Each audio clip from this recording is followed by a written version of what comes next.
আলিপুরদুয়ার জেলার নদী এবং জঙ্গল ঘেরা বৃত্তিবাড়ি গ্রামের যাতায়াত ব্যবস্থার মান উন্নয়নে এগিয়ে এলো বন দপ্তর।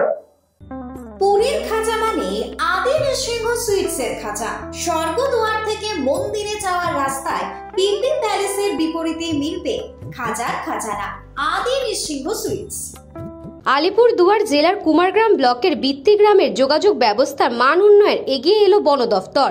সংকোষের শাখা নদীর ওপর দক্ষিণ হলদিবাড়ি জয়েন্ট ফরেস্ট ম্যানেজমেন্ট কমিটির সহযোগিতা নিয়ে তৈরি হলো কাঠের সেতু, যার আনুষ্ঠানিক উদ্বোধন হয় এদিন দুপুরে, যার ফলে উপকৃত হবে গোটা বৃত্তিবাড়ি গ্রাম। যোগাযোগ ব্যবস্থার মান উন্নয়নে ভৌগোলিকভাবে গুরুত্ব বাড়বে ওই এলাকার। পাশাপাশি এদিন মানুষ এবং বন্যপ্রাণী সংঘাত এড়াতে একটি আলোচনা সভা অনুষ্ঠিত হয়। বিশেষ করে হাতি এবং মানুষের সংঘাত এড়াতে বেশ কিছু বিষয় মেনে চলার পরামর্শ দেওয়া হয় প্রশাসনের পক্ষ থেকে। এদিন বন দফতরের পক্ষ থেকে স্কুল পড়ুয়াদের নিয়ে বসে আঁকো প্রতিযোগিতা সহ গোটা দিন বিভিন্ন কর্মসূচি পালন করা হয়।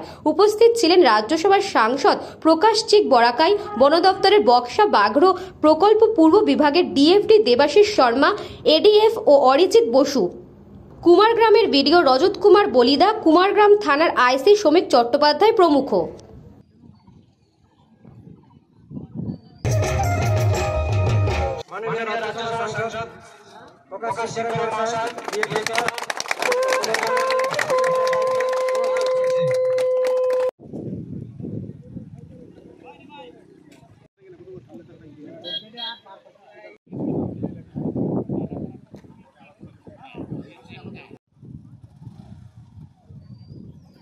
এটা আমাদের মধ্য হলদিবাড়ির জিএফএমসি সেন্টারে বৃত্তিবাড়ি গ্রাম আছে।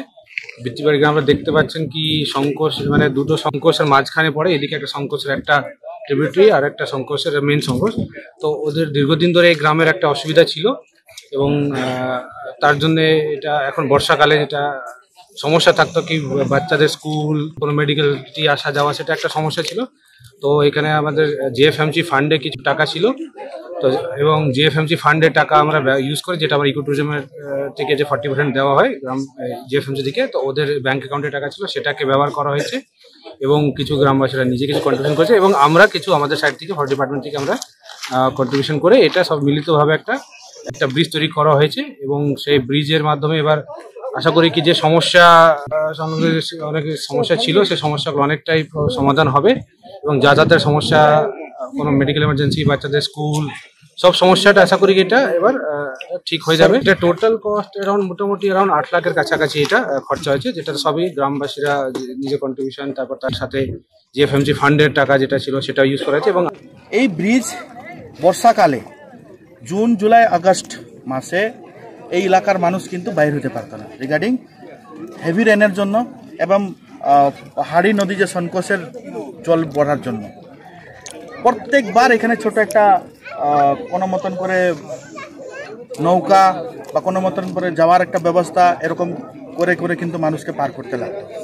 দীর্ঘদিনের ডিমান্ড এই গ্রাম পঞ্চায়েতের এই ব্রিজের ছিল এবং আমি ধন্যবাদ জ্ঞাপন করি ফরেস্ট ডিপার্টমেন্টের প্রত্যেকজন অফিসার্সকে, যাদের জেএফএমসির ফান্ডের মাধ্যমে, ফরেস্ট ডিপার্টমেন্টের মাধ্যমে ডিএফডি ওয়েস্ট আমাদের সাথেই আসছেন, ইস্ট আছেন দেবাশিস বাবু, তার সহ এডিএফও আছেন, রেঞ্জ সাহেবরা আছেন, কলকা এবং কুমারগ্রাম, সবাই মিলে আমরা মিলিত আকারে আজকে ইনোগ্রেশন করলাম।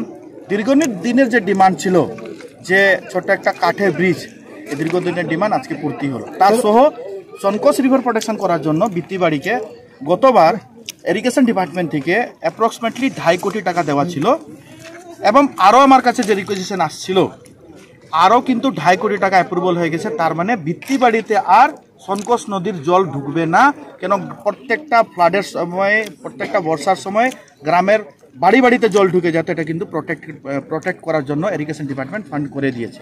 জলপাইগুড়ি থেকে খাদিমুল ইসলামের রিপোর্ট, নিউজ বঙ্গ টাইম।